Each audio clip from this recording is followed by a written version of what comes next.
హల్లెలూయా, హల్లెలూయా. ప్రభునందు ప్రియమైనటువంటి వాళ్ళరా, దేవుని యొక్క మహా కృపను బట్టి మరలా మనమందరము కూడా ఈ సబాతు దినములో ప్రభు పాదాల చెంత చేరి ఈ రీతిగా దేవుని ఆరాధించి మహిమపరచడానికి ప్రభు ఇచ్చినటువంటి కృపను బట్టి దేవునికి స్తోత్రాలు. ఇంతవరకు నడిపించినటువంటి మరి ప్రియ సహోదరుడు వెంకటబాబు గారికి ప్రభు పేరు వందనాలు. ప్రభు సన్నిధి పట్ల ఆశ కలిగి ప్రభు పాదాల చెంత చేరినటువంటి ప్రియ విశ్వాసులైన మీ అందరికీ కూడా ప్రభు పేరిట వందనాలు తెలియజేస్తుంటున్నాను. పరిచర్యలు సమర్పించినటువంటి వారందరికీ కూడా వందనాలు.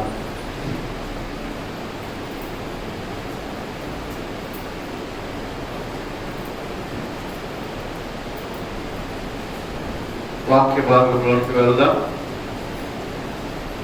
గత వారము వాక్యం చెప్పినప్పుడు చాలా టైం అయిపోయింది. సుమారు గంట సేపు వాక్యం మాట్లాడారు.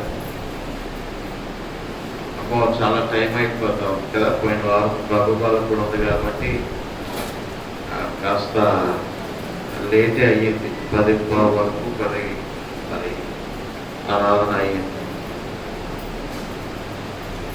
మరి దేవుడు అనేకమైనటువంటి తలంపులను, అనేకమైనటువంటి విషయాలను దేవుడు బయటపరుస్తుంటున్నప్పుడు అదొక ప్రవాహంలో వెళ్ళిపోతూ ఉంటుంది అంతే. అయితే ఒకసారి టిఎల్ మోడీ గారు అనుకుంటాను, ఆయన గొప్ప ప్రఖ్యాతిగాంచినటువంటి దేవుని సేవకులు, ప్రసంగికులు. ఆయన కూడా వాక్యాన్ని చెప్తూ కొంత సమయం అయిన తర్వాత ఆయన ఈ విషయాలన్నీ కూడా విన్నారు కదా. ఇప్పుడు యేసుక్రీస్తు ప్రభువారు మీ జీవితాలకు ఏమై ఉన్నాడు అనేటువంటిది బాగా ఆలోచించుకొని తీర్మానం చేసుకొని నాకు వచ్చే వారం వచ్చి చెప్పండి అన్నాడంట టిఎల్ మోడీ దైవజనుడు. వచ్చే వారం వచ్చి మీరు చెప్పండి. అయితే ఇక వచ్చే ఆదివారం వచ్చేటువంటి సమయానికి ఒక 2 రోజులు గడిచిన తర్వాత ఒక పశువుల శాలలో ఒక లాంతరు, ఒక దీపము కట్టి ఉంటే ఆ దీపాన్ని అనుకోకుండా ఒక ఎద్దు దానిని గుద్దడం వల్ల, దానికి తగలడం వల్ల ఆ పాక అంతా కూడా అంటికిపోయిందంట. పాక అంతా కూడా తగలబడిపోయింది. ఇక పాక తగలబడిపోయి పాక దగ్గర నుంచి అది మంటలు పక్కకి వ్యాపించాయి. ఇంకా గుడిసెలన్నీ కూడా తగలబడిపోవడం మొదలుపెట్టాయి. పాకలు కూడా తగలబడిపోవడము మొదలుపెట్టాయి. ఇంచుమించు సుమారు 100 మందికి పైగా చనిపోయారు. చాలామంది మరి క్షతగాతులు అయిపోయారు. చేతులు కాళ్ళు కాలిపోయి అయిపోయారు. టిఎల్ మోడీ గారు చాలా బాధపడ్డారంట. ఎందుకు అంటే పోయిన వారం చెప్పారు ఆయన, వచ్చే వారానికి యేసుక్రీస్తు ప్రభువారు మీ జీవితాలకు ఏమై ఉన్నాడో అనేటువంటి ఒక మంచి తీర్మానము చేసుకుని రండి ఆయన చెప్పాడు. కాబట్టి జీవితంలో మళ్ళా ఆయన ప్రసంగించేటువంటి సమయంలో ఆయన జీవిత కాలం అంతా కూడా మరలా అటువంటి నిర్ణయాన్ని తీసుకోలేదంట. ఇప్పుడే తీర్మానం చేసుకోండి, ఇప్పుడే ప్రభువును విశ్వసించండి, ఇప్పుడే ప్రభువుని సొంత రక్షకుని అంగీకరించండి అని చెప్పాడు తప్ప ఏ మాత్రం కూడా ఆయన అవకాశము ఇవ్వలేదు. ఏ మాత్రము కూడా వచ్చే వారానికి వాయిదా వేయలేదు. ఎందుకు నేను తెలియజేస్తున్నానంటే ఒక వాక్యాన్ని మనము పూర్తిగా విని ఒక తీర్మానంతో మనము వెళ్ళాలి. చాలాసార్లు నేను చెప్తాను, తీర్మానం లేనిదే ఆశీర్వాదము లేదు. ప్రభుతో ఒక ఒడంబడిక లేనిదే నీకు దీవెన ఆశీర్వాదం అనేటువంటిది రాదు. కాబట్టి ప్రభు సన్నిధిలో మనము ఒక మంచి తీర్మానంతో, వాక్యం విన్నటువంటి ప్రతి ఒక్కరు కూడా ఒక తీర్మానము చేసుకోవాలి, ఒక ఒడంబడిక చేసుకోవాలి, ఒక డెడికేషన్ చేసుకోవాలి, సమర్పణ చేసుకోవాలి. లేకపోతే నీకు ఆశీర్వాదం అనేటువంటిది రాదు. మరి మనం కూడా వాక్యాన్ని వింటూ ఒక చక్కని తీర్మానముతో ఆశీర్వాదకరంగా మనం ఉందాం. ఇది నాకు చదువుకున్నటువంటి వాక్య భాగము అపోస్తుల కార్యములు 7వ అధ్యాయము 1 నుండి 5 వచనాల వరకు ఉన్నటువంటి లేఖన భాగాన్ని మనము చదవగా మరి మనము విని ఉన్నాం. 7వ అధ్యాయం 1 నుండి 5 వచనాలు. ఇక్కడ స్టెఫను చెప్తున్నటువంటి మాటలను మనం వింటున్నాం. ఎవరి గురించి మాట్లాడుతూ ఉంటున్నాడు అంటే మన పితరుడైన అబ్రహాము. ప్రియమైనటువంటి దేవుని బిడ్డలారా, అబ్రహాము చాలా మందికి విశ్వాసుల వీరుల యొక్క జీవితాలు తెలియకుండానే ఉంటూ ఉన్నారు చాలా మంది క్రైస్తవులు. అబ్రహామును మనం ఏమంటూ ఉంటున్నాము అంటే విశ్వాసులకు తండ్రి. ఆ విశ్వాసులకు తండ్రిగా దేవుడు ఏ విధముగా మార్చాడు, ఎందుకు మార్చాడు, అబ్రహాములో ఉన్నటువంటి సుగుణాలు ఏమిటి, అబ్రహాముని ఎందుకు దేవుడు ఆ రీతిగా ఏర్పాటు చేసుకుని ఉన్నాడు అనేటువంటి కొన్ని విషయాల్ని నేను ఈ దినాన్ని జ్ఞాపకం చేయాలని ఆశపడుతూ ఉంటున్నాను. ప్రియమైనటువంటి దేవుని బిడ్డలారా, అబ్రహాము యొక్క జీవితాన్ని మనము పరిశీలన చేసుకున్నట్లయితే అబ్రహాము ఎవరి కుమారుడు? తెరహు కుమారుడు. తెరహు యొక్క వంశావళి ఏమిటి అని మనం ఆలోచన చేస్తే ఎవరు వంశం అంట? షేము యొక్క వంశం. షేము ఎవడు? నోవాహు యొక్క కుమారుడు. జలప్రళయం వచ్చింది, 40 రోజులు ఆకాశము తూములు విప్పడబడి 40 దివారాత్రులు వర్షం కురిసింది. అప్పుడు అక్కడ జనాంగం అంతా కూడా లయమైపోయారని మనం నేర్చుకుంటాం కదా. ఆ నోవాహు యొక్క కుమారుడు షేము, హాము, యాపేతు, ఈ ముగ్గురు కూడా. అందులో ఒకరు ఈ యొక్క షేము. ఈ షేము యొక్క కుమారుడు, ఆ వంశానికి చెందినటువంటి వాడు తెరహు యొక్క కుమారుడు అబ్రహాం.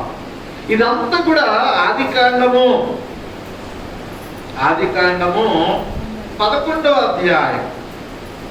ఆదికాండము 11వ అధ్యాయము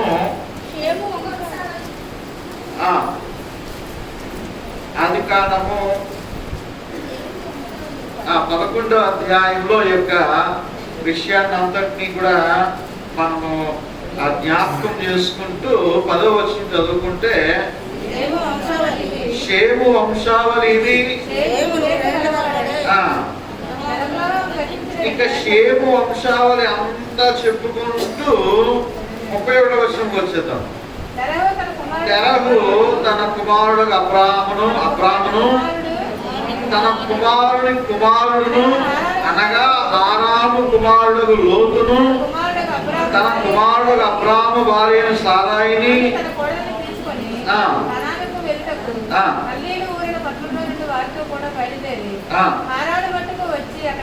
అక్కడ నివసించరి. ప్రియమైనటువంటి దేవుని బిడ్డలారా, దేవుడు అబ్రహాముని పిలిచి ఆ పేరు మార్చక ముందు అబ్రాహాము యొక్క పేరు ఏంటంట? అబ్రాము. అబ్రాము అంటే అబ్రహా లేదు అక్కడ. అబ్రాము అంటే అర్థం ఏంటి అంటే గొప్ప తండ్రి, అంతే, గొప్ప తండ్రి. దేవుడు ఏం చేస్తున్నాడు తెలుసా? అబ్రహామును పిలిచి అబ్రామును తీసివేసి అబ్రహాము చేశాడు. అంటే నీవు గొప్ప జనములకు తండ్రి. మార్చేశాడు అన్నమాట, జీవితాన్ని మార్చేశాడు, రూపాన్ని మార్చేశాడు. ఈ 11వ అధ్యాయము ఒకసారి మనం చదివితే ఈ వంశావళి, వారు బ్రతికినటువంటి దినాలు, ఆ 100 సంవత్సరాలు, 400 సంవత్సరాలు, 300 సంవత్సరాలు, 30 సంవత్సరాలు ఇవన్నీ లెక్క కడితే పరిశుద్ధాత్మ దేవుడు ఈ యొక్క ఆదికాండము గ్రంథంలో ఉన్నటువంటి ఈ 11వ అధ్యాయంలో సుమారు 2000 సంవత్సరాలని ఈ 11వ అధ్యాయంలో కుదించేశాడు. ఏమంటే 2000 అంటే ఇంచుమించు 2000 పైగా వంశావళి బ్రతికినటువంటి ఆ జీవిత కాలం అంతటినీ కూడా ఏం చేస్తున్నాడంటే ఒక కొన్ని వచనాల్లో 11వ అధ్యాయంలో ముగించి, అంటే 11వ అధ్యాయం గడిచినప్పుడు ఎన్ని సంవత్సరాలు గడిచిపోయిందట?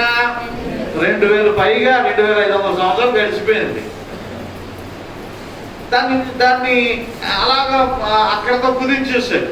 కానీ అబ్రహాము జీవితం గురించి 14 అధ్యాయాలు పట్టింది. అబ్రహాం జీవితం గురించి 14 అధ్యాయము పట్టింది. ఎక్కడో చెప్పట్లా, మీ చేతిలో ఉన్నటువంటి బైబిల్లో ఉన్నటువంటి విషయాలే చెప్తున్నాం. బైబిల్ చదవాలా, ధ్యానించాలా, అప్పుడే నువ్వు ఆకువాడక ఫలమిచ్చి చెట్టు వలె ఉంటావు. ప్రియమైనటువంటి దేవుని బిడ్డలారా, ఇక జ్ఞాపకం చేసుకున్నట్లయితే అబ్రహాము గురించి 14 అధ్యాయాలు రాయబడ్డాయి. 2000కు పైగా సంవత్సరాలన్నీ కూడా ఒక అధ్యాయంలో తీసేసాడు దేవుడు.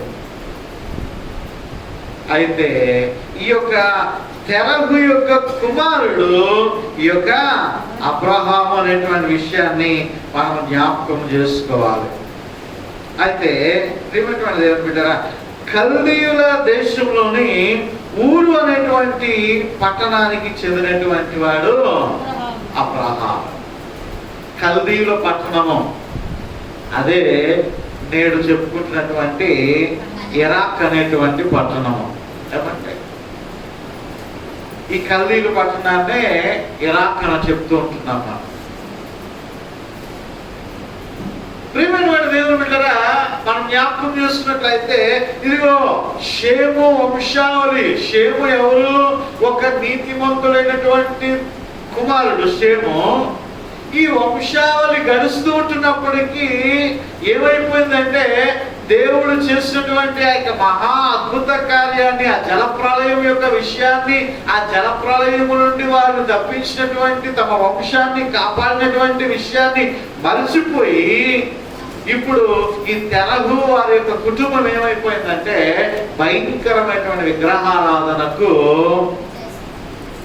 నిలయంగా మారిపోయారు. వారు భయంకరమైనటువంటి విగ్రహారాధన, భయంకరమైనటువంటి ఆ విగ్రహ దేవతారాధనలో వారు ఏమైపోయినారంటే మునిగిపోయి ఉన్నారు. వాళ్ళు ఎవరు? అబ్రహాము యొక్క తండ్రి అయినటువంటి తెరహు. ఈ విషయాలు మనకి ఎలా తెలుస్తూ ఉంటున్నాయి అక్కడ? అది మీకు అక్కడ అబ్రహాము తెరహు వారి యొక్క కుటుంబము విగ్రహారాధికులు అనేటువంటి విషయము మనకి అక్కడ ఎక్కడ రాయబడి ఉన్నది అంటే, దేన్ని బట్టి మనం ఈ విషయాన్ని మనం చెప్తుంటున్నాం అంటే చూడండి ఒకసారి యెహోషువ గ్రంథము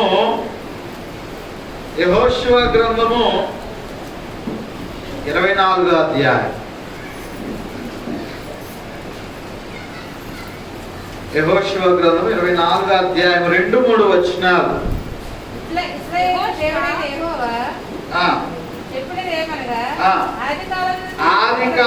ఆది కాలము నుండి మీ పితరులు అనగా అబ్రహామునకును నాహోరుకును తండ్రి అయిన తెరహు కుటుంబీకులు నది యూఫ్రటీసు అద్దరిని నివసించి ఇతర దేవతలను పూజించిరి. ఇది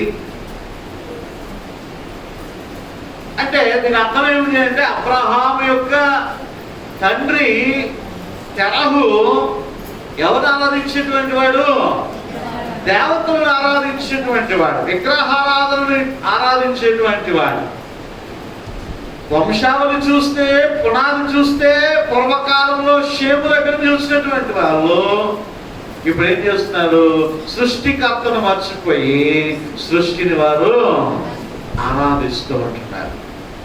ప్రియమైనటువంటి దేవుని బిడ్డలారా, ఇదిగో తెరహు దేవతారాధన చేస్తూ ఉంటున్నటువంటి వాడు అనేటువంటి విషయాన్ని మనం జ్ఞాపకం చేసుకోవాలి. పితరులు అందరూ కూడా విగ్రహారాధికులే, అబ్రహాము యొక్క పితరులు. కానీ ఇదిగో దేవునికి ఒక ప్రత్యేకమైనటువంటి ఉద్దేశం ఉన్నది.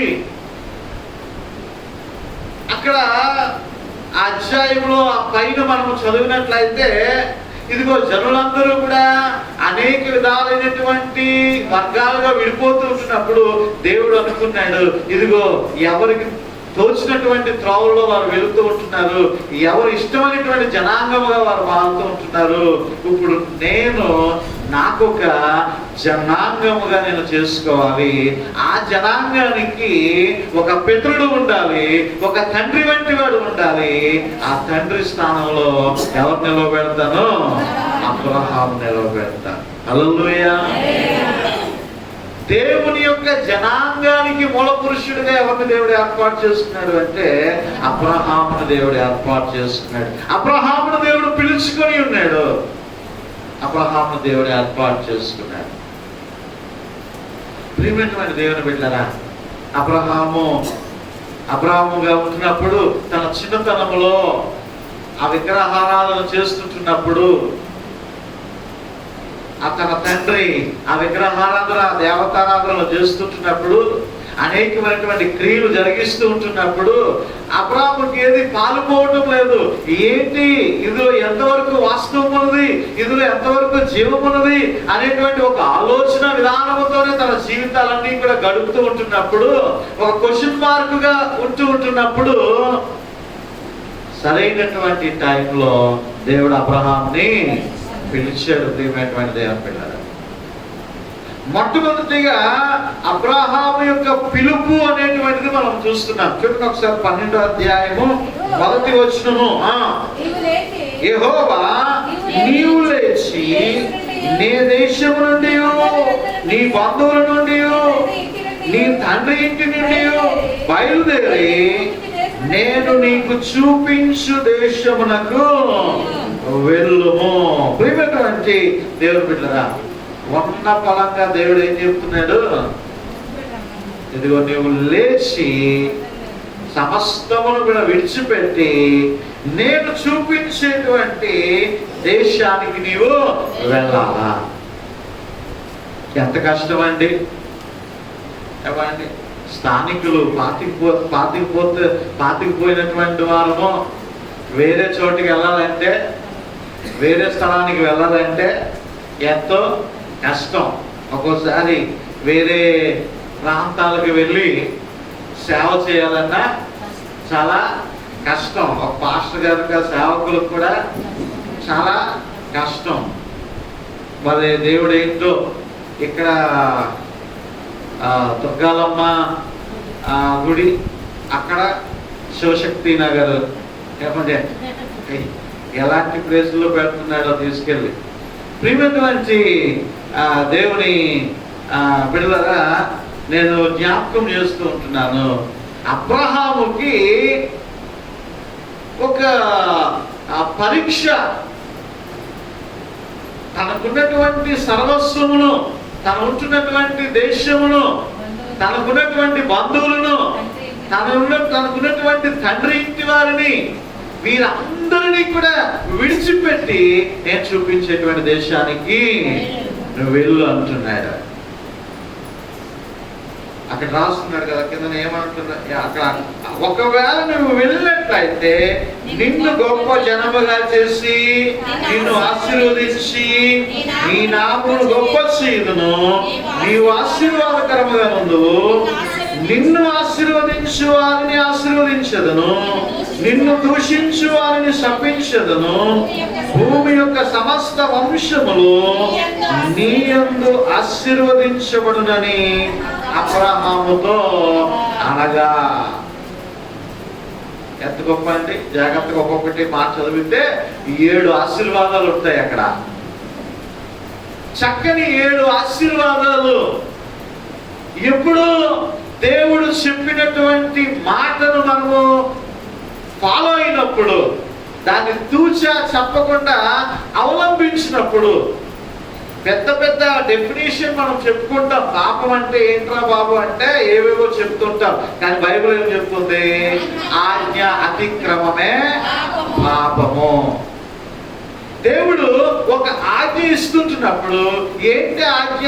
పరిశుద్ధ గ్రంథము. పరిశుద్ధ గ్రంథంలో ఉన్నటువంటి వాక్యమే ఒక ఆజ్ఞ. దాన్ని మనం ఏం చేయాలా? పాటించాలా. మనం ఎవరికి భయపడినా భయపడకపోయినా పర్వాలేదు, కానీ ఖచ్చితంగా దేవునికి నీవు భయపడాలా. అందుకే యెహోవా యందు భయభక్తులు కలిగినటువంటి వాడు ఎలాగో ఆశీర్వదించబడును అని చెప్పి ఆ 128వ అధ్యాయంలో మనం చూస్తాము. కీర్తన గ్రంథం నుండి ఒక ఆశీర్వాదం నీకు కావాలి, ఒక దీవెన నీకు కావాలి, దేవుడు నిన్ను అత్యధికముగా నిన్ను వర్ధిల్లింప చేయాలి అంటే దేవుని మాటకు నీవు విధేయుడవ్వాలి అండి. దేవుని ఆజ్ఞకు నీవు విధేయుడవ్వాలి. నిజంగా ఈ రోజు మనకు దేవుడు గొప్ప గొప్ప పెద్ద పెద్ద ఆజ్ఞలు ఏమి ఇచ్చేయలేదు మనకు, నిజంగా అనుకుంటే. అంటే మీరు యెరూషలేముకు రండి, ఇశ్రాయేలు దేశానికి మీరు రండి, అప్పుల పాలు చేసుకొని రండి, యోర్దానులో మునగండి, ఇక్కడ మనలో మునుగుతున్నట్టుగా ఆ నదిలో మీరు మునగండి, లేదా పలానా కొండ ఎక్కండి, లేకపోతే మీ తలనీరాలు ఇవ్వండి, లేకపోతే నిలువు దోపిడీ ఇవ్వండి, లేకపోతే అది చేయండి, ఆ యాగాలు చేయండి, ఆ వ్రతాలు చేయండి, అది చేయండి, ఇది చేయండి, బలులు అర్పించండి. ఇటువంటివి ఏమీ కూడా దేవుడు మనల్ని కోరటం లేదు. సమస్తము కూడా ఆయనే. ఇదిగో రేపు వచ్చే శుక్రవారం ఏమంటే భయంకరమైనటువంటి ఆరాధన జరుగుతూ ఉంటుంది కదా. మరి ఎంతవరకు కూడా దూరంగా నీవు ఉంటావో ఏమంటే నీకు నీవే ఆలోచన చేసుకోవాలి. తినొచ్చా భాష గారు అని అడుగుతూ ఉంటారు. తినాలా తినకూడదు అనేటువంటిది మనకి ఆ రోజు తినకపోయినంత మాత్రం నీకు వచ్చేది ఏమీ లేదు, నష్టం ఏమీ లేదు. అంతే కదా. ఏ వాట దొరుకుతుందా, ఏ మొక్క దొరుకుతుందా అని మనం చూడకూడదు. ఏమంటే ప్రత్యేకంగా మనము ఉంటాం. మనకు ప్రతి ఆదివారము పండగ కదా. ఆరాధన అయిపోయిన వెంటనే 4 ప్యాకెట్ పట్టుకుని వెళ్ళిపోతా ఉంటారు, పొరుగు పొరుగు పొరుగు. అందుకే బేగ వచ్చేస్తారు భర్తాదాతనికి, ఇంటికి మసాలాలు నూరుకొచ్చని. ప్రియమైనటువంటి దేవుని బిడ్డలారా, నేను జ్ఞాపకం చేస్తూ ఉంటున్నాను, ప్రభువు ఆజ్ఞకు మనం ఇదే ఒక ప్రత్యేకంగా మనం ఉండాలా. ఎప్పుడైతే అబ్రహాముతో దేవుడు చెప్తూ ఉంటున్నాడు, నీవు నీ తండ్రి ఇంటి నుండి బయలుదేరి నేను నీకు చూపించే దేశానికి నీవు వెళ్ళాలా, మొత్తం అంతటి కూడా విడిచిపెట్టాలా. ప్రియమైన దేవుడు బిడ్డరా, విడిచిపెట్టకుండా ఆశీర్వాదం లేదండి. విడిచిపెడితేనే నీకు ఆశీర్వాదము. నీ పాపము క్రియలను నీవు విడిచిపెట్టాలి. నీ యొక్క మరి దేవునికి వ్యతిరేకమైనటువంటి క్రియలను నీవు విడిచిపెట్టాలి. ఈరోజు యేసుక్రీస్తు ప్రభు వారి యొక్క వంశావళిని ఒకసారి మనం జ్ఞాపకం చేసుకుంటే, ఒక స్త్రీని దేవుడు ఎన్నుకున్నాడు. ఎవరావిడ? అక్కడి నుంచి మనం కొద్ది ముందుకు వెళ్తే ఎవరావిడ? రూతుని ఎన్నుకున్నాడు. రూతు ఏ దేశానికి చెందినటువంటిది? మోయాబీయురాలు. మోయాబులో ఏమున్నది? వ్యభిచారం ఉన్నది. మోయాబులో ఏమున్నది? విగ్రహారాధన ఉన్నది. మోయాబులో ఏమున్నది? దేవతారాధన ఉన్నది. మోయాబులో ఏమున్నది? అల్లరితో కూడినటువంటి ఆటపాటలు ఉంటున్నాయి. మోయాబులో ఏమున్నది? త్రాగుడు ఉన్నది, జోలం ఉన్నది, అనేకమైనటువంటి పాపపు క్రియలన్నీ కూడా ఎక్కడున్నాయి? మోయాబులో ఉన్నాయి. ఇప్పుడు మోయాబు దగ్గర నుంచి తన అత్త నయోమి తిరిగి విధవరాలుగా బయలుదేరుతూ ఉంది. తన కోడలు రూతు కూడా విధవరాలుగా బయలుదేరుతూ ఉన్నది. తన కోడలు ఓర్ప కూడా విధవరాలుగా బయలుదేరుతూ ఉన్నది. ఈ ముగ్గురు కూడా బయలుదేరుతూ ఉంటున్నారు. ఓర్ప మళ్ళా మోయాబులోకి వెళ్ళిపోయింది ముద్దు పెట్టేసి. కానీ రూతు తన స్వజనమును విడిచిపెట్టింది, పాపపు దేశాన్ని విడిచిపెట్టింది, పాపపు క్రియలను విడిచిపెట్టింది. దేవుడు రూతుని ఒక ఉన్నతమైనటువంటి స్థానంలో నిలవబెట్టాడు. హల్లెలూయా. యేసుక్రీస్తు ప్రభు వారి యొక్క వంశావళికి మూల స్త్రీగా దేవుడు నిలవబెట్టాడు రూతుని. హల్లెలూయా. విడిచిపెట్టాలా? విడిచిపెడితేనే నీకు ఆశీర్వాదం అండి. విడిచిపెడితేనే నీకు దీవెన. సమరయ స్త్రీ ఏమండి, అయ్యా యేసు దగ్గరికి వచ్చింది. అమ్మా నీకు 5 పెనిమిట్లు ఉన్నారు కదా. అవునయ్యా, నా పాపం అంతా తెలిసిపోయింది. నీకు నేను చేసేటువంటి పాపిష్టి పనులు తెలిసిపోయింది. నా మనశ్శాంతి లేదు, నెమ్మది లేదు. నేను నీకు జీవజలం ఇస్తాను. జీవజలపు నదులు నీ కడుపులో పారుతాయి, అవి ఉబ్బుకుతాయి అని చెప్పినప్పుడు ఆ స్త్రీ ఏం చేసింది? ఆ కుండను విడిచిపెట్టింది. కొండను విడిచిపెట్టింది. కాబట్టి లోక రక్షకుడిని ఆమె ప్రకటించింది, కనుగొంది. హల్లెలూయా.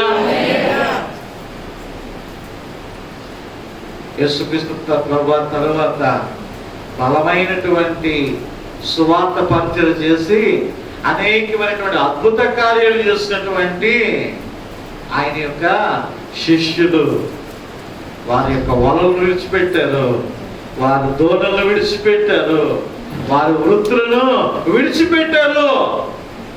విడిచిపెట్టి ఎక్కడికి వచ్చారు? యేసుని వెంబడించారు. తద్వారా గొప్ప ఆశీర్వాదాన్ని వారు పొందుకున్నారు. హల్లెలూయా. విడిచిపెట్టకుండా ఆశీర్వాదం లేదండి. నువ్వు విడిచిపెట్టాలా? ప్రభుని ఆరాధించడానికి, ప్రభుని గణపరచడానికి ఏది అడ్డు ఆటంకముగా ఉంటున్నదో దానిని నీవు విడిచిపెట్టాలా. విడిచిపెట్టకపోతే ఎప్పుడు నీకు బాగానే ఉండవచ్చు, కానీ నీవు గొప్ప భాగ్యాన్ని నీవు కోల్పోతూ ఉంటున్నావు. ఆ విషయాన్ని మర్చిపోకూడదు. బ్రూస్ వెల్డ్ అనేటువంటి ఒక శాస్త్రవేత్త ఎలుకల మీద ప్రయోగం చేస్తున్నాడంట. ఎలుకల మీద ప్రయోగం చేస్తూ ఒక ఎలకని ఒక బోన్లో పెట్టాడంట, ఇంకో ఎలకని ఇంకో బోన్లో పెట్టాడంట. ఒక ఎలకని ఒక బోన్లో పెట్టాడు, ఇంకో బోన్లో పెట్టి ఒక ఎలకకి రోజు కూడా ఈ క్యారెట్, ఈ గ్రీన్ పీసు, ఈ వెజిటేబుల్ అంటే ఉంటుంది కదా, ఇవన్నీ కూడా పెట్టాడంట. ఇంకో ఎలకకి పిజ్జా, బర్గర్, ఈ క్రీములతో చేసేటువంటి ఈ ఆహార పదార్థాలన్నీ కూడా పెట్టాడంట. పెడుతూ జాగ్రత్తగా గమనిస్తున్నాడంట, ఏది ఎక్కువ కాలమో బ్రతుకుతుంది అని గమనిస్తే కొంతకాలానికి ఇదిగో ఈ ఏదైతే ఈ బర్గర్లో ఏంటంటే ఈ యొక్క ఈ పిచ్చాలు ఇంకేముంటాయి పేర్లు ఏమంటే అవన్నీ తిన్నటువంటి ఆ ఎలక ఏమైపోయిందంట, చచ్చిపోయిందంట. గమనిస్తే దానికి గుండెలో ఆ జబ్బు చేసి అది చచ్చిపోయిందంట. ఏది ఆరోగ్యకరంగా ఉన్నదంటే ఈ శ్రేష్టమైనటువంటి ఆహారం తిన్నారు కదా, అది ఆరోగ్యవంతముగా కనబడుతున్నదంట. ప్రేమటువంటి దేవుని బిడ్డలారా, ఎవరైతే శ్రేష్టమైనటువంటి ఆహారములకు సాదృశ్యముగా ఉన్నటువంటి ఈ జీవాహారాన్ని వారు భుజిస్తారో వారు దీవెనకరంగా ఉంటారు. వాక్యానుసారంగా జీవిస్తారో వారు దీవెనకరంగా, ఏదో క్షణికాలమైనటువంటి ఆవేశము, ఒక తీర్మానం లేకుండా, హృదయ శుద్ధి లేకుండా, ఒక ఒడబడిక దేవునితో లేకుండా ఉంటే అది ఏమీ కూడా ఉపయోగకరంగా ఉండదు అండి. ఒక తీర్మానం ఉండాలి. యెహెజ్కేలు గ్రంథము 34వ అధ్యాయము అనుకుంటాను. యెహెజ్కేలు గ్రంథం 34వ అధ్యాయము 14వ వచనం చూడండి. నేను మంచి మేతగల చోట వాటిని మేపెదను, ఇశ్రాయేలు యొక్క ఉన్నత స్థలముల మీద వాటికి దొడ్డి ఏర్పడును, అక్కడ అవి మంచి దొడ్డిలో పండుకొనును. ఇశ్రాయేలు పర్వతముల మీద బలమైన మేతగల స్థలమందు అవి మేయును. నేనే నా గొర్రెలను మేపి పరుండబెట్టుదును. ఇదే ప్రభువగు యెహోవా వాక్కు. హల్లెలూయా. ఎంత గొప్ప మాట అండి. నేనే వారికి నేను మేత పెడతాను అంటున్నాడండి ఆయన. నేనే వారికి దొడ్డి ఏర్పాటు చేస్తాను, నేనే వారికి పచ్చిక కలిగినటువంటి స్థలంలో నేను వారిని నడిపిస్తాను అంటున్నాడు ఆయన. ఆయన వాగ్దానం చేస్తున్నాడు, రండి నా యొద్దకు నేను నేర్పిస్తాను అంటున్నాడు. లేదు ప్రభువా, నాకు ఖాళీ లేదు, నేను రాలేను నాయనా అని మనం ఏం చేస్తున్నాము, ఆయనకి దూరంగా ఉంటాం. మేము ఆదివారం ఒకరోజే మేస్తాం ప్రభువా, మేము ఆదివారం ఒకరోజు తింటాం చాలు, ఈ వారం అంతా మాకు అరిగిపోతుంది అన్నట్టుగా ఉంటున్నాయి చాలా మంది క్రైస్తవ జీవితాలు. ప్రేమటువంటి దేవుని బిడ్డలారా, శ్రేష్టమైనటువంటి ఆహారము దేవుడు మనకి ఇస్తూ ఉంటున్నప్పుడు ఆహారాన్ని తిని ఆ వాక్యానుసారమైనటువంటి జీవితాన్ని మనము అలవర్చుకోవాలి అనేటువంటి విషయాన్ని నేను జ్ఞాపకం చేస్తున్నాను. నీవు విడిచిపెట్టాలి అంటే నీది ఏ వ్యసనం ఉన్నా, త్రాగుడు ఉన్నా, ఏమంటే వ్యభిచారం ఉన్నా, జోదం ఉన్నా, మేము వ్యభిచారం చేయట్లేదండి అంటారు. కానీ యేసు ఏం చెప్పాడు, ఒక స్త్రీని మోహపు చూపుతో చూస్తే చాలు వాడు హృదయమందు వ్యభిచారము చేసినట్టే. ఎంతమంది అశ్లీలమైనటువంటి దృశ్యాలని చూస్తున్నటువంటి యవనస్తులు ఉంటున్నారు, ఎంతమంది అశ్లీలమైనటువంటి సినిమాలను చూసినటువంటి యవనస్తులు ఉంటున్నారు, ఎంతమంది ఒక స్త్రీని చూస్తుంటున్నప్పుడు వేరే మోహపు దృష్టితో చూస్తున్నటువంటి వారు ఉంటున్నారు. హృదయ రహస్యాలు విన్నటువంటి దేవుడు మన దేవుడు. క్రైస్తవత్వం అంటే అంత సులువు కాదు అండి, అంత ఈజీ కాదు. ఏమంటే తలస్నానం చేసేసి దేని చుట్టూ తిరిగేసి 2-3 కొండలు ఎక్కేసి దిగి వచ్చేసి గోడుగుండు చేయించుకున్నంత ఈజీ కాదు అండి. ఉంటే సూదిబెచ్చంలో వెళ్ళిపోతారు, కానీ ఈ పాపం చేసినటువంటి వాడి పరలోకానికి వెళ్ళడం అనేటువంటిది అసాధ్యం అని చెప్పి దేవుని యొక్క వాక్యము తెలియజేస్తూ ఉన్నది. ప్రియమైనటువంటి దేవుని బిడ్డలారా, నేను జ్ఞాపకము చేస్తూ ఉంటున్నాను, విడిచిపెట్టాలి.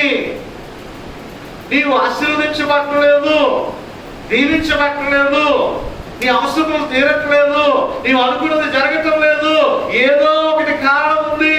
నువ్వు విడిచిపెట్టలేదు. అది ఏదైనా సరే ఏమంటే నువ్వు విడిచిపెట్టట్లేదు. నీ నిద్రను నీవు విడిచిపెట్టలేదు. ఏమంటే నీ సుఖాన్ని విడిచిపెట్టడం లేదు. అయ్యో, మన మంగళవారము సంఘంలో కొంతమంది విజ్ఞాపనకర్తలు చేరి అనేకమైనటువంటి సమస్యల గురించి, సంఘంలో ఉన్నటువంటి వారి యొక్క సమస్యల గురించి, గర్భఫలాల గురించి, ఉద్యోగాల గురించి, వ్యాపారాల గురించి, అనేక విషయాల గురించి గోజాడారు ఇక్కడ. ఆ టైంలో అవకాశం ఉండి గృహాల వద్ద గొర్రెపెట్టి నిద్రపోతున్నటువంటి వారు ఎందరున్నారో కదూ ప్రభువు చూస్తున్నాడు. ఎందుకు నీకు ఆశీర్వాదం రావట్లేదు? నువ్వు విడిచిపెట్టడం లేదు కాబట్టి. నీవు ప్రభు దగ్గరికి రావట్లేదు. ప్రభువు కోరుకునేటువంటి విధంగా నీవు ఉండటం లేదు. అందుకే నీవు దీవించబడలేకపోతా ఉన్నావు. ఏమంటున్నాడు? ఇదిగో నీ దేశమును, నీ స్వజనమును, నీ తండ్రి ఇంటిని విడిచిపెట్టు. ఒక్క మాట ఎదురు చెప్పలేదండి అబ్రహాము. ఒక్క మాట ఎదురు చెప్పలేదు. ప్రభువా, నా సొంత ఇల్లు ప్రభువా, టైల్స్ వేసుకున్నాను ప్రభువా, ఏమంటే కడప స్టోన్ వేసాను ప్రభు, మొన్నే వేసుకొని బిగించాను ప్రభువా, ఎక్కడ వెళ్ళిపోమంటావు ప్రభువా, ఏమంటే ఒక్క మాట చెప్పలేదండి. దేవుడు చెప్పాడు, అబ్రహాము చేశాడు, అంతే. హల్లెలూయా. విడిచిపెట్టాలా, విడిచిపెట్టాలా. విడిచిపెడితేనే ఆశీర్వాదము. విడిచిపెట్టకుండా దాన్ని పట్టుకునే నేను ఉంటాను అంటే చాలా కష్టం. ఒక పిల్లడు ఒక ₹2 కాయిన్ పడిపోయిందని పూజలో తిద్దామని చేయి పట్టుకున్నాడంట. ఏమంటే ఆ ₹2 పట్టుకుని లాగుకున్నాడంటే చేయి బయటికి రావట్లేదంట. ఇది చేయి బయటికి రావట్లేదురా బాబు, ఇక తపాల్లో నుంచి అని చెప్పేసి నాన్న బాధలు పడుతూ ఉన్నారంట. చివరికి ఒక దగ్గరికి వెళ్తే, నువ్వు నీ చేతిలో ఏం పట్టుకున్నావు అన్నాడంట. ₹2 దాన్ని వదులు అన్నాడంట. వదిలేదంట, చేయి బయటకు వచ్చిందంట. ఏమంటే చాలా మంది దాన్ని పట్టుకునే ఉంటున్నారు. ఆ పాపంతోనే ప్రయాణం చేస్తున్నారు. ఆ వ్యసనంతోనే క్రైస్తవునిగా జీవిస్తున్నారు. ఆ బూతులతోనే దేవునితో నడుస్తూ ఉంటున్నారు. ఆ నిద్రమత్తుతోనే ప్రభువుని ఆరాధిస్తూ ఉంటున్నారు. విడిచిపెట్టడం లేదు. విడిచిపెట్టాలా. పాపాలని విడిచిపెట్టాలా. పాపిష్టి పనులన్నీ విడిచిపెట్టాలా. అప్పుడే నీ జీవితము సరళమైనటువంటి మార్గంలో వెళుతుంది. అబ్రహాము వలె. హల్లెలూయా. అబ్రహాము కూడా మనమంటి మనుష్యుడే. దేవుని కృపను బట్టి పిలువబడ్డాడు. ఈరోజు అబ్రహాము సంతతికి చెందినటువంటి మనము కూడా ఆయన కృపను బట్టి మనము పిలువబడి ఉన్నాము. మనము కూడా ఆయన యొక్క రాజ్య వారసులమే. హల్లెలూయా. మరొక విషయాన్ని మనం జ్ఞాపకం చేసుకున్నట్లయితే, అబ్రహాము ఉదారమైనటువంటి స్వభావము కలిగినటువంటి వాడు. చూడండి, ఆదికాండము 13వ అధ్యాయం, ఆదికాండం 13వ అధ్యాయము 8వ వచనము. ఇక్కడ అబ్రహాము యొక్క పినతండ్రి కుమారుడైనటువంటి లోతు, అంటే అన్నదమ్ముల మాట, వీరిద్దరూ కూడా ధనవంతులై ఉండిపోవడం. చూడండి అక్కడ 13వ వచనము. అబ్రహాము తనకు కలిగిన సమస్తమును, తన భార్యను, తనతో కూడా ఉన్న తన తమ్ముడైనటువంటి లోతును కూడా వెంటబెట్టుకొని ఐగుప్తు నుండి నెగబునకు వెళ్ళెను. అబ్రాము వెండి బంగారము పశువులు కలిగి బహు ధనవంతుడై ఉండెను. అతడు ప్రయాణము చేయించు దక్షిణము నుండి బేతేలు వరకు, అనగా బేతేలుకును హాయికి మధ్య తన గుడారము మొదట ఉండిన స్థలమునకు వరకు వెళ్ళి తాను మొదట బలిపీఠము కట్టిన చోట చేరెను. అక్కడ అబ్రాహాము యెహోవా నామమున ప్రార్థన చేశాను. అబ్రాహాముతో కూడా వెళ్ళిన లోతుకును గొర్రెలు, గొడ్లు, గుడారములు ఉండెను గనుక వారు కలిసి నివసించుటకు ఆ ప్రదేశము చాలకపోయాను. ఎందుకంటే వారి ఆస్తి వారు కలిసి నివసించలేనంత విస్తారమై ఉండెను. అప్పుడు అబ్రాహాము పశువుల కాపరులకును లోతు పశువుల కాపరులకును కలహము పుట్టెను. ఆ కాలమందు కనానీయులను పెరిజ్జీయులను ఆ దేశములో కాపురము ఉండేది. లోతు ప్రయాణం చేస్తున్నాడు, అబ్రహాం ప్రయాణం, కలిసిమెలిసి ఉంటున్నారు. కానీ ప్రియమైన దేవుని బిడ్డలారా, వీరి ఆస్తి పెరిగిపోతుంది, గొర్రెలు పెరిగిపోతున్నాయి, గొడ్లు పెరిగిపోతున్నాయి. పశువుల కాపరులకి ఏమొస్తా ఉన్నదట? గొడవలు వస్తూ ఉన్నాయి. నువ్వు అక్కడ మేత మేయించు, లేదు మేము ఎక్కడ, ఈ ప్లేస్ మాది, ఈ ప్లేస్ మాది, ఈ పచ్చిక మాది, ఈ పచ్చిక మాది, ఈ గడ్డి మాది, ఈ గడ్డి మాది. ఇలాగా వారికి ఏమొస్తున్నాయంటే అన్నదమ్ములిద్దరికి కూడా గొడవలు వస్తున్నాయి.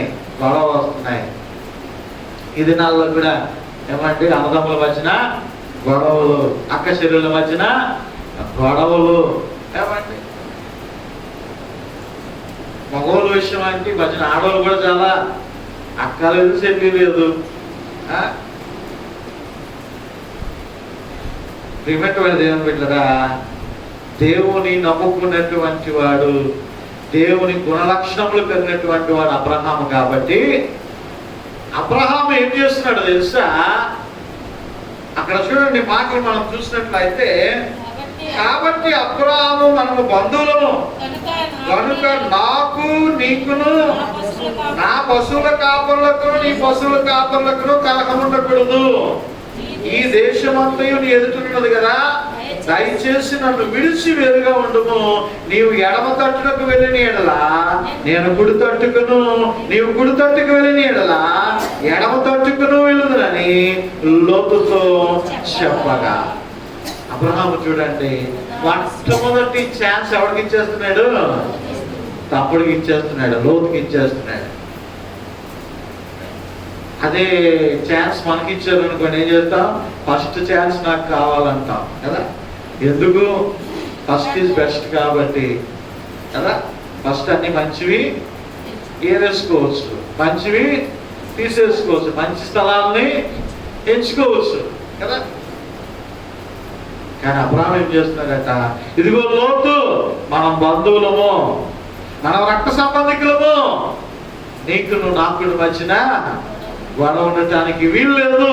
ఇదిగో నీవు కుడి వైపు వెళ్తే నేను ఎడమవైపు వెళ్ళిపోతాను, నువ్వు ఎడమవైపు వెళ్తే నేను కుడి వైపు వెళ్ళిపోతాను. ఫస్ట్ ఛాన్స్ నీదే. ఎంత గొప్ప ఉదాహరణమైనటువంటి స్వభావం అండి. ఏ విధమైనటువంటి గొడవ లేదు, ఏ విధమైనటువంటి అల్లరి లేదు. అబ్రహాం ఇస్తున్నాడు ఒకటే ఒక స్టేట్మెంట్. వెంటనే లోతు ఇచ్చినటువంటి ఆపర్చునిటీని ఏం చేసుకున్నాడు? సద్వినియోగపరుచుకున్నాడు. దొరికింది సొంతు. ఒకసారి సొదొమ గొమొర్రా వైపు చూస్తున్నాడు. అది ఎలా ఉందట? పచ్చగా ఉంది, నదులు పారుతూ ఉంటున్నాయి. శ్రేష్టమైనటువంటి దేవుడు నాశనం చేయకముందు ఒక మంచి సస్యశ్యామమైనటువంటి దేశముగా కనబడుతున్నది పైకి. వెంటనే ఏమంటాడు లోతు? నేను అటువైపు వెళ్తానంటున్నాడు. సరే నీ ఇష్టం, నాది ఎత్తు పొలాలున్నా పర్వాలేదు, నాకు రాళ్ళు రప్పలున్నా పర్వాలేదు, నా ప్రాంతం ఏ విధంగా ఉన్నా పర్వాలేదు. ఎందుకో తెలుసా? నేను నమ్ముకున్నటువంటి దేవుడు జీవము కలిగినటువంటి దేవుడు. హల్లెలూయా. ఆయన నమ్ముకునేటువంటి బిడ్డలు ఎన్నడూ కూడా అన్యాయస్తులు కాదు అండి. ఘోరంత అన్యాయము దేవుడు ఎవరైనా నీకు చేస్తే కొండంత ఆశీర్వాదాన్ని దేవుడు నీకు ఇస్తాడు. హల్లెలూయా. నీవు ఎక్కడ కూడా సిగ్గుపడవద్దు, దేవుని విడిచిపెట్టవద్దు. అన్యాయము చేస్తున్నటువంటి వారిని చూచి నీవు కూడా అన్యాయము చేయాలని ఆలోచన చేయొద్దు. అంతా కూడా ప్రభుకి వదిలిపెట్టేసాయి. నీతి న్యాయం అనుసరించి నువ్వు నడుచుకో. యథార్థమైనటువంటి హృదయంతో నువ్వు జీవించు. అబ్రహామును ఆశీర్వదించినటువంటి దేవుడు నిన్ను కూడా ఆశీర్వదిస్తాడు. నిన్ను కూడా ఆయన ఉన్నతమైనటువంటి స్థలముల మీద ఆయన నడిపిస్తాడు. దేవుని బిడ్డరా, అబ్రహాములో ఉన్నటువంటి ఉన్నతమైనటువంటి లక్షణాలు, నువ్వు మంచి చెయ్యి కానీ కీడు చేయడానికి ఏమాత్రం కూడా ముందుకు వెళ్ళక సమస్తమును ఆయనే చూసుకుంటాడు. కాబట్టి ప్రియమైనటువంటి దేవుని బిడ్డరా, అబ్రహాము జీవితాన్ని దేవుడు పిలుచుకున్నాడు, పిలుపుకు లోబడ్డాడు, సమస్తాన్ని కూడా వదిలిపెట్టాడు, కాబట్టి ఆశీర్వదించబడ్డాడు. ఉదాహరణమైనటువంటి స్వభావము కలిగినటువంటి వాడు అబ్రహాము. కాబట్టి దేవుడు విస్తారమైనటువంటి ఆశీర్వాదాలతో అబ్రహాముని నింపాడు. అయిపోయిందా అబ్రహాం జీవితం అంటే? ఇంకా చాలా మంచి విషయాలు, గొప్ప విషయాలు అబ్రహాము జీవితంలో దాగి ఉన్నాయి. వాటిని నేర్చుకుందాం. ప్రభు చిత్తమైతే తదుపరి వారాల్లో ఇది నేను చెప్పుకున్నటువంటి వాక్యాన్ని ఒక్కసారి మనము నెమరు వేసుకుంటూ, వదిలిపెడితేనే ఆశీర్వాదము, విడిచిపెడితేనే దీవెన. రెండో విషయము, ఉదారమైనటువంటి స్వభావం నీవు కలిగి ఉండాలా. అన్యాయం చేసినటువంటి వారికి నీవు మళ్ళీ అన్యాయం చేయడానికి ప్రయత్నం చేయక, ప్రభువే చూసుకుంటాడు. సమస్తమైన చేతులకు అప్పచెప్పే నీవు మంచిగానే ప్రవర్తించు, మంచి ఉద్దేశము కలిగి ఉండే నీవు జీవించు, సమస్తమును కూడా ఆయన చూసుకుంటాడు. అబ్రహామును ఆశీర్వదించినటువంటి దేవుడు నిన్ను కూడా ఆశీర్వాదకరంగా ఉంచుతాడు. అట్టి కృప, ధన్యత పరిశుద్ధాత్మ దేవుడు వాక్యం వినుచున్నటువంటి మనందరికీ దయచేయునుగాక. ఆమేన్. చూడగలవాడు ఆత్మస్వరమును వినుగాక. ఆమేన్. కానుకలను సేకరించుకుందాం. మన మధ్యలో ఉన్నటువంటి పిల్లి వరలక్ష్మి గారిని, అలాగనే ఆదిలక్ష్మి గారిని కానుకలు సేకరించాలని మనం చేస్తూ ఉంటున్నాం.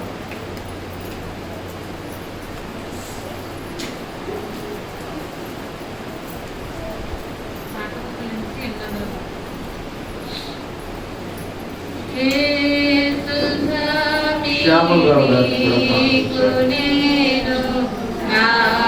శానిటైజర్ చేస్తుంది.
సమర్పించుకున్నటువంటి కానుకల నిమిత్తం ప్రార్థన చేస్తున్నాము అండి. ఇదే సమయంలో ఎవరికి విధమైనటువంటి ప్రార్థన అవసరం ఉన్నప్పటికీ కూడా వివిధ స్థలాల్లో లేచి నిలబడండి, ప్రార్థనకి వివరించి. అదేవిధముగా ఈ దినాన్ని విన్నటువంటి వాక్యాన్ని జ్ఞాపకం చేసుకున్నా. విడిచిపెడు ఆశీర్వాదము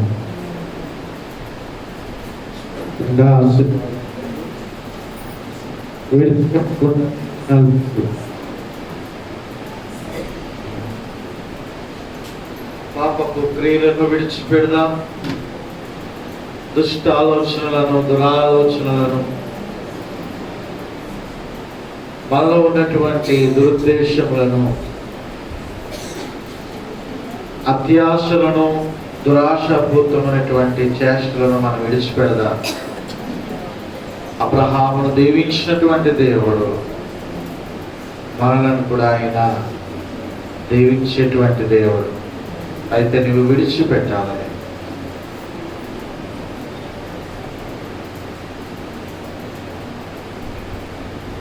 ఉదారమైనటువంటి స్వభావము కలిగినటువంటి వాడు.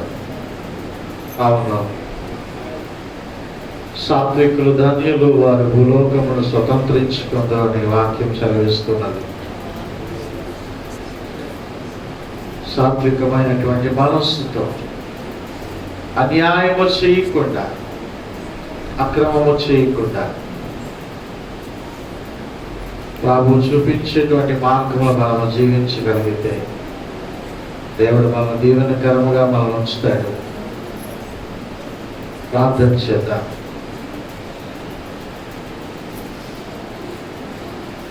అత్యంత ప్రేమ, కృప, కనికరములు కలిగినటువంటి మా ప్రియ పరలోకపు తండ్రి, ఘనమైన దేవా, ఈ అత్యున్నతమైనటువంటి నామమును బట్టి మీకు స్తుతులు, స్తోత్రాలు, వందనాలు అయ్యా.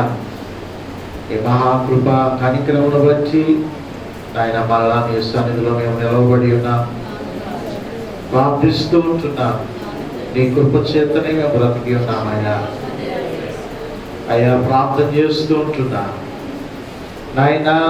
అబ్రాహాముని పేరు పెట్టి నువ్వు పిలిచి ఉన్నావు నాయనా. తెరహు తండ్రి నాయన, పితృలైనటువంటి షేము వంశావళి దేవతారాధనలో మునిగిపోయినప్పుడు నాయన అయ్యా, నీవు అబ్రాహామును ప్రత్యేకపరుస్తూ ఉంటున్నావు, అబ్రహామును పిలుస్తూ ఉంటున్నావు అయ్యా. ఈరోజు నిలవబడినటువంటి మా పరిస్థితులు అటువంటివే.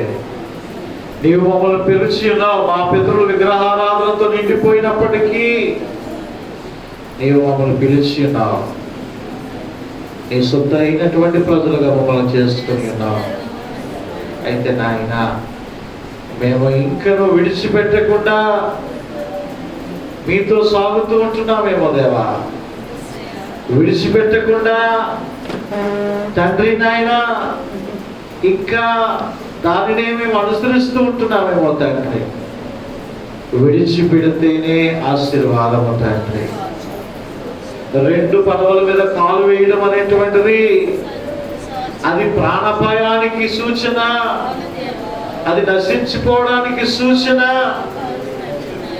తండ్రి. రెండు పడవల మీద కాలు వేసేటువంటి వారిని, ద్వంద్వ మనస్సు కలిగినటువంటి వారిని, వెచ్చగా చల్లగా లేకుండా నిలువెచ్చిన స్థితిలో ఉంటున్నటువంటి వారిని నీవు ఇష్టపడేటువంటి దేవుడు కాదు. వారి ముఖము మీద ఉమ్మి వేసేటువంటి దేవుడు దేవా. అయ్యా, మేము జీవము కలిగినటువంటి దేవుడిగా నిన్ను అనుసరిస్తున్నాం, మిమ్మల్ని ఆరాధిస్తుంటున్నాం తండ్రి. ప్రభా, మరి దేనిని ప్రభా మేము ఇష్టపడకుండా, మరి దేనిని మేము ఆరాధించకుండా, మరి వేటికి కూడా మేము బానిసలము కాకుండా మా విశ్వాస జీవితములను మేము కాపాడుకుంటూ అబ్రహాము వలె తండ్రి జీవించుటకు సహాయము దయచేయండి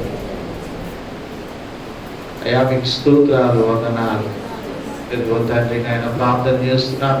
అనేకమైనటువంటి సమస్యలతో, అవస్థతులతో, అక్కర్లతో, ఇబ్బందులతో ప్రభువా, అనారోగ్యములతో నీ సన్నిధిలో నిలవబడ్డారు అయ్యా. మోకరిస్తున్నారు, ప్రార్థిస్తూ ఉంటున్నారు. హృదయ లోతుల్లోనికి చూస్తున్నటువంటి దేవుడవు, మా మూలుగులను వింటున్నటువంటి దేవుడవు, మాకు సహాయము చేయటకు సిద్ధముగా ఉంటున్నటువంటి దేవుడవు నాయన. అయ్యా, నీవు తప్ప లోకములో ఎవరున్నారు? మాకు ఎవరు మమ్మల్ని రక్షించగలరు? ఎవరు మమ్మల్ని ఆశీర్వదించగలరు నాయన? మీ దీవెన కావాలి, మీ ఆశీర్వాదము కావాలి అయ్యా. మీకు స్తోత్రాలు, స్తోత్రాలు, వందనాలు తండ్రి. లూదియమ్మ గారిని జ్ఞాపకం చేసుకుంటున్నా. తల్లిని మీరు ముట్టి స్వస్థపరచండి. పరిపూర్ణమైనటువంటి విడుదలను, క్షేమాన్ని మీరు అనుగ్రహించండి దేవా. నీకు స్తోత్రాలు, వందనాలు అయ్యా. తండ్రి నాయన ప్రార్థన చేస్తుంటున్నాం నాయన. ప్రభా చుక్క రాము నౌకరత్వం బిడ్డలు తండ్రి నాయన అనారోగ్యముతో ఉంటుండగా బిడ్డలు మీరు ముట్టి స్వస్థపరచండి అయ్యా. నాయన మీ ప్రశస్తమైనటువంటి నామములో ఆయన బిడ్డలను మీరు లేవనెత్తండి తండ్రి నాయన. అయ్యా తండ్రి, సహోదరి మంగ గారు తండ్రి నాయన ఆ గుండె బలహీనతతో బిడ్డ బాధపడుతూ ఉంటుండగా అయ్యా తండ్రి నాయన, తండ్రి శారీరకముగా కూడా గుండె చల్లిన వారిని బాగు చేసేటువంటి దేవుడవు నాయన. అయ్యా బిడ్డ యొక్క గుండెను మీరు బలపరచండి, ధైర్యముతో మీరు నింపండి, ఆశీర్వాదం ఇవ్వండి, స్వస్థత ఇవ్వండి తండ్రి నాయన. యేసయ్యా నీకు వందనాలు, స్తోత్రాలు తండ్రి.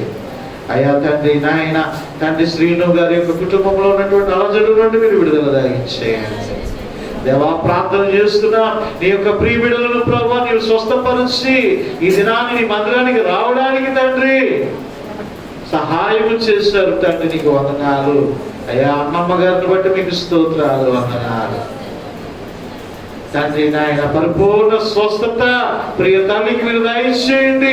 ఆరోగ్యమును, క్షేమమును ఇచ్చి మీరు నడిపించండి అయ్యా. మీకు స్తోత్ర. అదే రీతిగా తండ్రి ప్రభు నేను ప్రార్థన చేస్తూ ఉంటున్నా తండ్రి. కృష్ణమ్మ గారిని కూడా మీరు ముట్టి స్వస్థపరిచి నీ మందిరానికి తోడుకొని వచ్చినందుకు నీకు వందనాలు అయ్యా. ఇక్కడ ప్రభా అనారోగ్యములతో ఉన్నటువంటి బిడ్డలు తండ్రి అయ్యా, నీవు వింటే చాలు, నీవు ఆలకిస్తే చాలు, నీవు స్వస్థపరిస్తే చాలు అని ప్రభా నీతో వారి యొక్క అనారోగ్య పరిస్థితులను ప్రభా చెప్పుకుంటున్నటువంటి ప్రతి బిడ్డను కూడా ప్రభా నాయన నీ అద్భుతమైనటువంటి నామములో బిడ్డలను మీరు స్వస్థపరచండి, స్వస్థపరచండి, విడుదల దయచేయండి అయ్యా. నీకు స్తోత్ర అయ్యా. ఆర్థిక ఇబ్బందులతో బాధపడుతున్నటువంటి బిడ్డలను మీరు లేవనెత్తండి, మీరు కృప చూపించండి అయ్యా. మీకు స్తోత్రాలు, వందనాలు తండ్రి. క్షేమాన్ని ఇచ్చి మీరు నడిపించండి అయ్యా. నీకు వందనాలు అయ్యా తండ్రి నాయన. సూర్యుడమ్మ గారిని జ్ఞాపకం చేసుకుంటున్నాం. బిడ్డ కూడా హాస్పిటల్లో అడ్మిట్ అయ్యి ఉంటుండగా ఆ యొక్క ఇన్ఫెక్షన్ తో బిడ్డ బాధపడుతూ ఉంటుండగా తల్లిని జ్ఞాపకం చేసుకునండి. బిడ్డలు మీరు ముట్టండి నాయన, స్వస్థపరచండి తండ్రి నాయన. ఎంతవరకు నువ్వు నిలవబెట్టి ఉన్నావు నీ కృపే, నీ కాపుదలే తండ్రి. ఇంకా పరిపూర్ణ స్వస్థత మీరు అనుగ్రహించండి అయ్యా. మీకు స్తోత్రాలు ఆయన. గర్భఫలములతో ఉన్నటువంటి ప్రియ సహోదరులను వారికి ఇచ్చినటువంటి గర్భఫలమును ప్రభు మీరు దీవించండి అయ్యా తండ్రి. గర్భఫలముల కొరకు ఎదురు చూస్తున్నటువంటి సహోదరులను కూడా మీరు జ్ఞాపకం చేసుకుని అట్టి కృపా భాగ్యములు వీళ్ళకు మీరు దయచేయండి అయ్యా. నీకు వందనాలు, స్తోత్రాలు. ఇంకనూ తండ్రి నాయన ప్రభా నాయన ఉద్యోగాల కొరకు ఎదురు చూస్తున్నారు, వివాహాల కొరకు ఎదురు చూస్తుంటున్నాం. ఆ ఎవరి బిడ్డలను జ్ఞాపకం చేసుకునండి అయ్యా. సాటి అయినటువంటి సహాయమును ప్రభా బిడ్డకు మీరు దయచేయండి. అబ్రహాములో ఉన్నటువంటి వారి యొక్క లక్షణము నిన్ను ఎరిగినటువంటి బిడ్డ మాత్రమే నాకు కోడలుగా రావాలి అని ఇస్సాకు కొరకు నాయన ఎదురు చూచిన ప్రకారముగా మా ప్రియ తల్లిదండ్రులు, సహోదర సహోదరులు ఎదురు చూస్తుంటున్నారు నాయన. మిమ్మల్ని ఎరిగినటువంటి బిడ్డలుగా ఉండాలి అని అయ్యా మార్గాలు తెరవండి. మీరే సహాయము దయచేయండి. బిడ్డలను ప్రభా ఒక ఇంటి వారిగా మీరు కట్టండి దేవా. మీకు స్తోత్రాలు స్తోత్రాలు వందనాలు అయ్యా. మీకు వందనాలు తండ్రి. గుప్పిరును విప్పి నీకు అర్పణ అర్పించినటువంటి నీ ప్రియ బిడ్డలందరినీ కూడా మేము జ్ఞాపకం చేస్తూ ఉంటున్నాం. దీవెనకరముగాను ఆశీర్వాదకరముగాను మీరు ఉంచండి. ప్రతి విధమైనటువంటి దీవెన ఆశీర్వాదము ప్రతి బిడ్డ పైనను మీరు కృపరించండి తండ్రి నాయన. యేసయ్యా మీకు స్తోత్రాలు స్తోత్రాలు వందనాలు. కృప చూపించి కనికరించి రక్షించండి దేవా. యేసయ్యా మీకే స్తోత్రాలు వందనాలు తెలియజేసుకుంటున్నాయన. అయ్యా తండ్రి, ఈ పరిచయలో సహకరించినటువంటి నీ ప్రియ బిడ్డలను వారి కుటుంబాలను కూడా మీరు దీవించి ఆశీర్వదించాలని వారి యొక్క మారు నాయన నీ సన్నిధిలో మొరపెట్టి ప్రార్థన చేస్తున్నటువంటి ప్రతి బిడ్డను ప్రభువా కానీ మీ దక్షిణ హస్తముతో మీరు దీవించి ఆశీర్వదించాలని యేసయ్యా నీ అతి పరిశుద్ధమైనటువంటి నామమును బట్టి ఈ ప్రార్థన అడిగి వేడుకని సమర్పిస్తూ ఉంటున్నాము తండ్రి. ఆమేన్.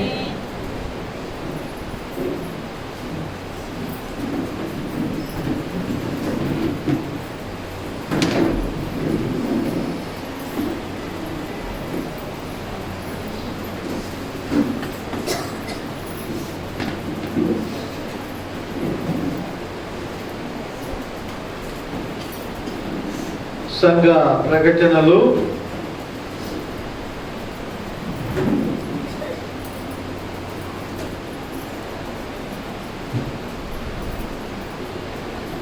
మంగళవారము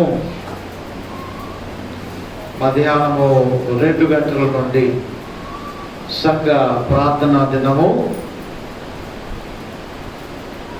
అవకాశం ఉన్నటువంటి ప్రతి ఒక్కరు కూడా ఇక మంగళవారం మధ్యాహ్నం 2 గంటల నుండి 4 గంటల వరకు జరిగేటువంటి ఈ ప్రార్థనల్లో పాల్గొవలసిన కావాలని మనం చేస్తూ ఉంటున్నాం. అలాగే శుక్రవారం ఉపవాస ప్రార్థన కూడిక మధ్యాహ్నము 2 గంటల నుండి 4 గంటల వరకు యథావిధిగా జరుగుతుంది. అలాగే వచ్చే ఆదివారము 2 ఆరాధనలు కూడా యథావిధిగా జరుగుతాయి. మొదటి ఆరాధన 7:30 గంటల నుండి 9 గంటల వరకు, రెండవ ఆరాధన 10 గంటల నుండి 11:30 గంటల వరకు జరుగుతుంది. దయచేసి గమనించాలని మనం చేస్తున్నాను. అదేవిధముగా మరి మధురవాడలో మన ఆలయ నిర్మాణం జరుగుతుంది. మరి దాని కొరకే మరి డి సత్యానందరావు గారు, అలాగే బి ప్రశాంతి డేవిడ్సన్ గారు, అదేవిధముగా బల్లంకి భోగేష్ మరి గారు మరి కానుక పంపించున్నారు. వారికి వందనాలు తెలియజేస్తూ ఉంటున్నాను. అదేవిధముగా మరి నేను ప్రకటించిన ప్రకారముగా మరి ఫ్యాన్లు అవసరము, కుర్చీలు అవసరము. ఒక్కొక్క కుర్చీ 500, ఒక్కొక్క ఫ్యాన్ కాంప్లాన్ ఫ్యాను 1500. కాబట్టి ఎవరైనా వాటిని ఇవ్వదలిచిన వారు మరి వేణుగోపాల్ గారికి మీ పేర్లు ఇవ్వాలని మనం చేస్తూ ఉంటున్నాను.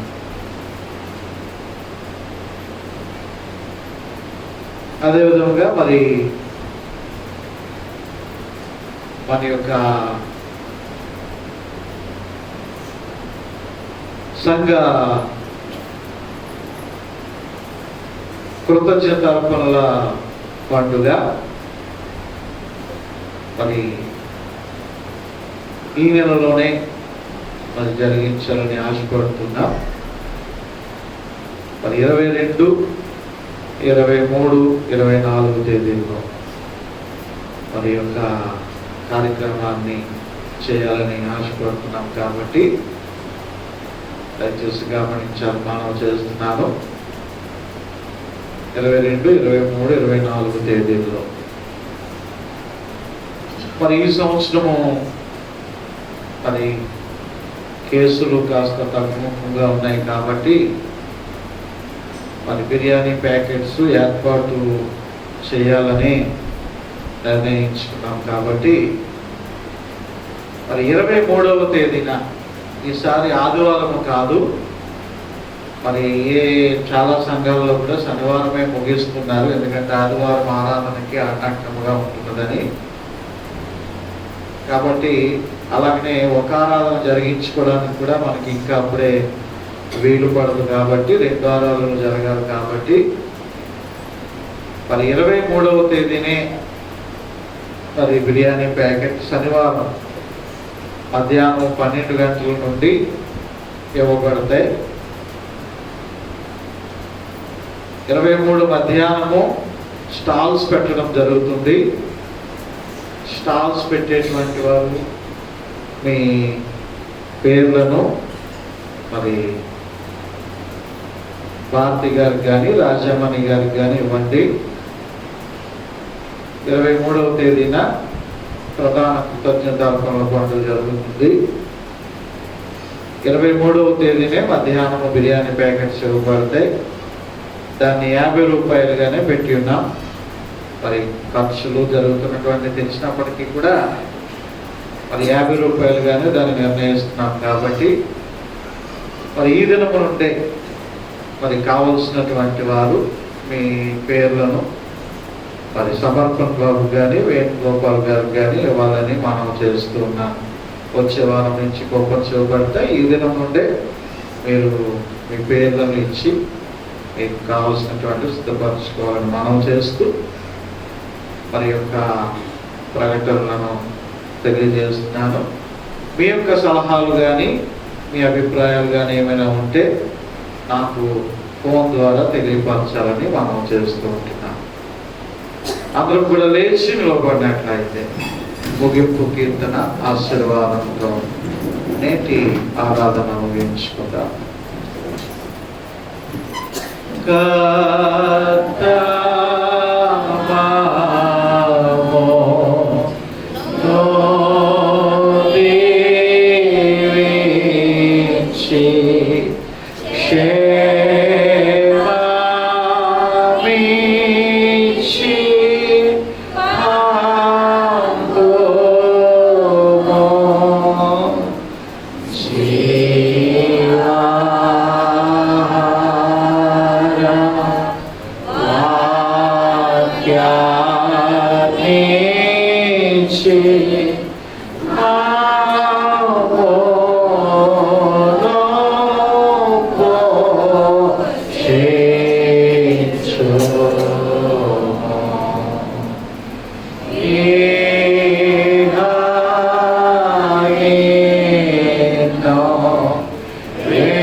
పరమతండ్రైన దేవుని ప్రేమయు కుమారుడైనటువంటి యేసు క్రీస్తు ప్రభుల వారి యొక్క కృపయు పరిశుద్ధాత్మని యొక్క అన్యోన్య సహవాసము నేటి ఆరాధనలో పాలుభాగస్తులై ప్రభుని ఆత్మతోనూ సత్యముతోనూ ఆరాధించినటువంటి ప్రియ విశ్వాసులకును కుటుంబాలకును ఇప్పుడు ఎల్లప్పుడు సదాకాలము తోడై ఉండి నడిపించును గాక. ఆమేన్. ప్రభు పేరుతో అందరికీ వందనాలు అండి.